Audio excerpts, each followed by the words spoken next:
हम ज़ब्त की तारीख़ के हैं बाब रशीदी, हम ज़ब्त की तारीख़ में पिनहा नहीं होते। मोईद रशीदी।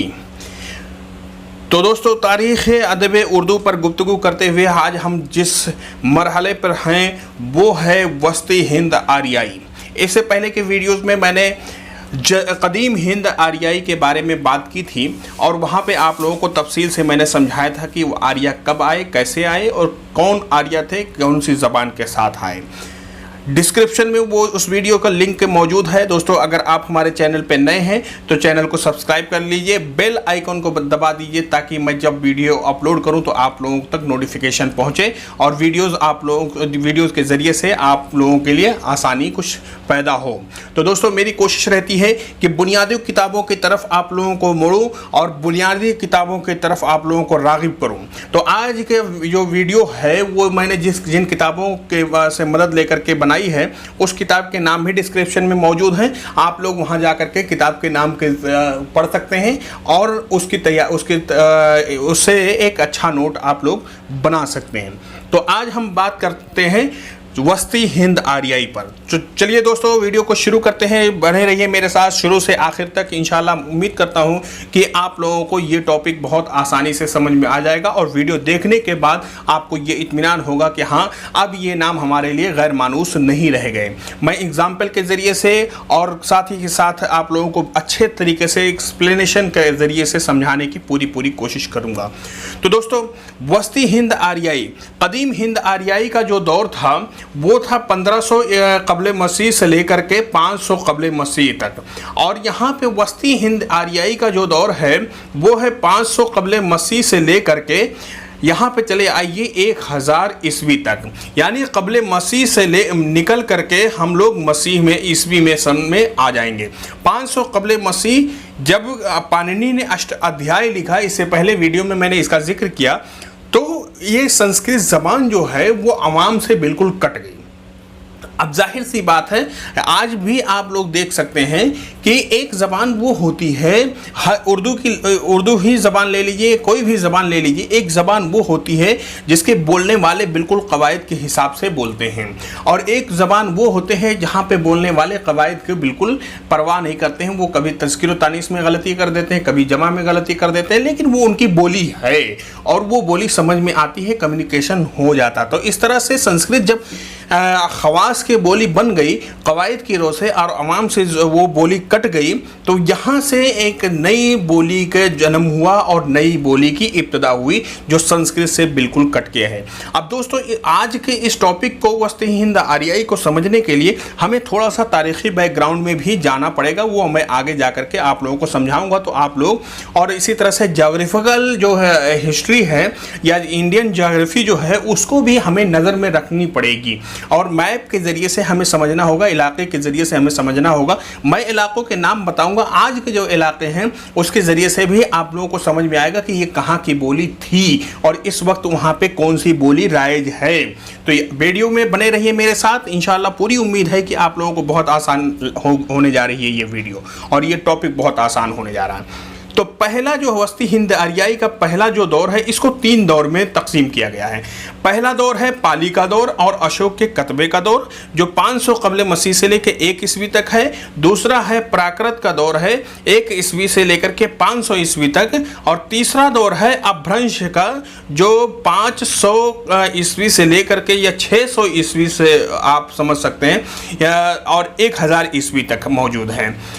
अब दोस्तों, संस्कृत जो है ये प्राकृत क्यों वजूद में आई? तो संस्कृत जैसे कि आप लोग समझ सकते हैं कि एक जब कवायद को मुरत्तब कर दिया गया तो अवाम में मैंने जैसा कि बताया कि 2 तरह की बोलियां राइज हो जाती हैं, एक सही बोलने वाले, एक उसका गलत बोलने वाले। तो एग्जाम्पल आप लोग समझ सकते हैं जो मिर्ज़ा खलील अहमद बैग ने अपनी किताब में दी है कि संस्कृत में जैसे बेटे को पुत्र कहा जाता है, लेकिन प्राकृत में जब वो पुत्र बना, प्राकृत ज़बान में क्या बोला गया, उसको पुत्र बोला गया, पुत्र। ठीक है। अब आप लोग यहाँ पे सुन रखे होंगे जो पूर्वी यूपी के हैं, ये इलाहाबाद, गोरखपुर और बस्ती और गोंडा के या लखनऊ के बीच के जो लोग हैं वो लोग जानते होंगे आज भी वहाँ पे गाँव में खुद कहते हैं हमारा पूत आया है। तो पुत्र से ही वही देखिए वो इसका सफ़र जो है आज पूत तक पहुँच गया है। ठीक है, तो इस तरह से अल्फाज जब चेंज हो गए तो वो संस्कृत की एक ज़बान हुई और ये तो यहाँ पे ये संस्कृत की ज़बान हो गई, यही प्राकृत उससे बोली निकल गई। ठीक है, ये अवाम ने खुद ही बनाया, कोई इसके ज़बान के माहिरीन ने नहीं बनाया। ठीक है, अब यहाँ पे बात करते हैं, हम चलते हैं पाली और अशोक के कतबे के यानी वस्ती हिंद आर्याई के पहले दौर पर। अब मिर्ज़ा खलील अहमद बैग ने इन तीनों दौर को प्राकृत का ही नाम दिया है, लेकिन आमतौर पे इनको अलग अलग तकसीम किया जाता है। फिर भी हम इनको देख लेते हैं, प्राकृत, पहली प्राकृत, दूसरी प्राकृत, तीसरी प्राकृत, इन्होंने 3 प्राकृत का नाम दिया। ठीक है, और सन वही है, दौर वही है। अब बात करते हैं पहली प्राकृत पर या पाली और अशोक के कतबे के ऊपर। तो दोस्तों, पाली हिंदुस्तान में 3 वाक़या आप लोग समझ सकते हैं। हिंदुस्तानी तारीख़ में 3 वाक़या ऐसा रूनुमा हुआ जहाँ से हिंदुस्तान की तारीख़, तहज़ीब और आने वाली जो ज़िंदगी, आने वाली जो तारीख़ है उस पर बहुत ज़्यादा असर पड़ा। और इन्हीं तीनों वाक़यात की वजह से ही आज हमारा हिंदुस्तान इतना खूबसूरत सेकुलर मुल्क बन पाया है। तो पहला वाक़या कौन सा है? पहला वाक़या है गौतम बुद्ध का, और दूसरा वाक़या है महावीर जैन का, और तीसरा वाक़या जो हुआ है वो मुसलमानों का हिंदुस्तान में आमद है। ठीक है, ये 3 कौम या 3 लोग जब, या 3 मजहब जब हिंदुस्तान में आए तो यहाँ पे मजहब या बैनुल मज़ाहिब का एक बहस शुरू हुई और कसीरुत तहज़ीब ये मुल्क हमारा बना और डिफरेंट टाइप के लोग यहाँ पे आए, डिफरेंट ज़बानें यहाँ पे हुई, जिसकी वजह से ना तो किसी एक मजहब की यहाँ पे हुकूमत हुई, ना ही किसी ज़बान का यहाँ पे गलबा रहा, ना किसी तहज़ीब ने यहाँ पे सब पर गालिब हुआ, ना ही कोई तहज़ीब यहाँ सब पर गालिब हुई। तो गौतम बुद्ध का जो पहला दौर है, गौतम बुद्ध पैदा हुए 477 ईस्वी में। वो पैदा हुए थे सिद्धार्थ नगर और लुम्बिनी या नेपाल के बॉर्डर है, लुम्बिनी एक जगह है, नेपाल में ही है, वहाँ पे वो पैदा हुए थे। और आप लोग समझ सकते हैं कि वहाँ से वो गया गए, गया में उन्होंने ज्ञान हासिल किया, सारनाथ में फिर उन्होंने तबलीग शुरू की, और वहाँ से फिर श्रावस्ती गए, श्रावस्ती से और उसके बाद में फिर कुशीनगर गए, और कुशीनगर में इनका इंतकाल हो गया। तो इसीलिए बौद्ध जो धर्म है उनमें ये चारों जगहों की बहुत ज़्यादा अहमियत है। अब ये चारों जगहें जो जोग्राफिकल हिसाब से हम देखेंगे तो बिहार से लेकर के यूपी की ये जो जगहें हैं वो ये पाली की जगह तस्लीम की जाती है, जिसमें गोंडा, बस्ती, सिद्धार्थनगर, गोरखपुर से लेकर के बिहार के वो पटना से अब चले आइए, और इस तरह से वो पूरा एरिया यहाँ पे मौजूद है, वहाँ पे पाली थी। ठीक है, अब इस ज़बान को गौतम बुद्ध ने इसलिए अख्तियार किया था क्योंकि यहाँ ये संस्कृत में ये अपने पैगाम को जो है अवाम में फैलाना चाहते थे, और अवाम जो है संस्कृत नहीं समझती थी, वो समझती थी कौन सी ज़बान? पाली। इसलिए उन्होंने अपनी तसनीफ़ भी, तमाम तसनीफ़ात को पाली में लिखा, यहाँ तक कि धम्पद में को भी पाली में ही लिखा, जिसकी वजह से जो आर्यन धर्म था या मज़हब था या ब्राह्मण जो कौम थी उसने गौतम बुद्ध का बहुत ज़्यादा विरोध किया था, और इस धर्म का भी विरोध किया था क्योंकि इन्होंने सिर्फ धर्म से ही बगावत नहीं की थी बल्कि ज़बान से, तहज़ीब से, सबसे बगावत की थी। ठीक है, अब ये तो गौतम बुद्ध ने यहाँ से शुरुआत कर दी। ठीक है, अब 200 साल 300 साल के बाद, जो 200 साल आप तस्लीम कर लीजिए, यहाँ पे जो 230 कबल मसीह दिया हुआ है, ये अशोक का दौर है। अशोक चंद्रगुप्त मौर्य का बेटा था और पाटलिपुत्र का राजा था। और आप लोग जानते होंगे, सुन रखा होगा कि कलिंग की युद्ध के बाद, कलिंग की लड़ाई के बाद इसने हथियार तर्क कर दिए थे और बौद्ध मजहब इसने अख्तियार कर लिया था। और बौद्ध मजहब को तबलीग के लिए इसने क्या किया था, अपने जितना उसका जो इलाका था, राज्य था, उसमें उसने कतबे लिखवा कर पत्थरों पर शिलालेख लिखवा करके उसने नस्ब कर दिए थे। और उसमें क्या होते थे? उसमें गौतम बुद्ध के पैगामात होते थे या बुद्ध मजहब के पैगामात होते थे अवाम के नाम पे। तो जाहिर सी बात है इसकी ज़बान भी कौन सी होती थी? अवामी ज़बान भी होती थी। ठीक है। 42 कतबे इस वक्त मौजूद हैं, वो आप लोग डिफरेंट जगहों पे देख सकते हैं, ठीक है। एक बनारस के सारनाथ में भी एक कतबा मौजूद है, लेकिन उसकी ज़बान जो का मुताला किया गया वो अवामी ज़बान थी और पाली से थोड़ी सी डिफरेंट थी, ठीक है। और यहीं से एक अहम वाक़या जो शुरू हुआ, यही वो दौर है अशोक का दौर, जहाँ से हिंदुस्तान में लिखने का दौर शुरू हुआ, जहाँ पे लिखी हुई चीज़ें मिलती हैं, वरना इससे पहले कागज़ और पत्तों के ज़रिए से या तस्वीरों के ज़रिए से कम्युनिकेशन हुआ करता था, ठीक है। तो ये पाली और अशोक के कतबे का ज़माना है और वो इसका इलाका आप लोग समझ चुके होंगे कि कौन कौन सा इलाका है, और ज़्यादातर वही बिहार और यूपी का एरिया है, पूर्वी यूपी का एरिया ये इस ज़बान के लिए तस्लीम किया जाता है। अब आते हैं यहाँ पे प्राकृत पे, मेन फोकस पे। तो दोस्तों नाम आपको तो सबसे पहले याद करना है, ठीक है। पहली प्राकृत है शोर सैनी प्राकृत, दूसरी है मागधी प्राकृत, तीसरी है अर्ध मागधी प्राकृत, चौथी है महाराष्ट्री प्राकृत, पांचवी है पिशाची प्राकृत। अब इसका दौर जो है हमने बता दिया था 1 ईस्वी था, 500 ईस्वी तक इसका दौर समझा जाता है, ठीक है। अब शोर सैनी प्राकृत जो है ये मथुरा का एरिया है, मथुरा का एरिया, ठीक है। मथुरा या ब्रज का एरिया जो है वही है जो बाद में आप लोग समझ सकते हैं यही दिल्ली और नवाह दिल्ली का एरिया बना, और ये ज़बान जो थी आर्यों से ज़्यादा करीब थी, शोर सैनी प्राकृत, ठीक है। लेकिन ना ही ज़्यादा म्यारी थी और ना ही ज़्यादा गैर म्यारी थी, थोड़ा सा मिक्सचअप थी, और अवाम में बहुत मकबूल ये ज़बान तस्लीम की गई, इसके अदब भी बहुत ज़्यादा मकबूल हुए। दूसरी है मागधी प्राकृत, जो आप लोग नाम से ही समझ सकते हैं मगध का जो एरिया यानी बिहार का जो एरिया था वही मागधी प्राकृत कहलाई, ठीक है। जहाँ पे आज भी बिहारी ज़बान है, डिफरेंट ज़बानें वहाँ पे है, भोजपुरी है और दूसरी ज़बानें हैं, इसी मागधी प्राकृत से वजूद में आई। अर्ध मागधी प्राकृत ये बहुत इंपॉर्टेंट है। अर्ध मागधी जो प्राकृत है वो पूर्वी यूपी और बिहार के जो यानी दोआबा गंगा जमुन का जो एरिया तस्लीम किया जाता है, मथुरा से लेकर के इलाहाबाद जो और इस तरह से बिहार तक का एरिया जो है वो अर्ध मागधी एरिया है, ठीक है।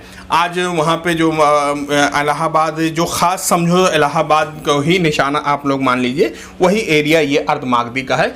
अब अर्ध मागधी ज़बान इस वजह से ज़्यादा अहमियत रखती है क्योंकि जैन ने महावीर जैन ने अपने मज़हब की तरवीज के लिए इसी ज़बान का उन्होंने सेलेक्ट किया और इसी ज़बान में तमाम अपने मजहबी किताबों को तसनीफ़ किया, इसलिए ये ज़बान ज़्यादा रिच तस्लीम की गई जैन मज़हब की वजह से, ठीक है। और चौथी प्राकृत जो है महाराष्ट्री प्राकृत है, नाम से आप समझ सकते हैं कि महाराष्ट्र का एरिया इस प्राकृत के लिए था, और ये प्राकृत जो है तमाम प्राकृतों में सबसे ज़्यादा तरक्की याफ्ता थी, यानी इसमें सबसे ज़्यादा अदब लिखे गए और सबसे ज़्यादा तालीम का यहाँ पे जोर था और सबसे महज़्ज़ब कौम यहाँ पे रहती थी, ठीक है। अब पाँचवीं प्राकृत जो है वो पिशाची है।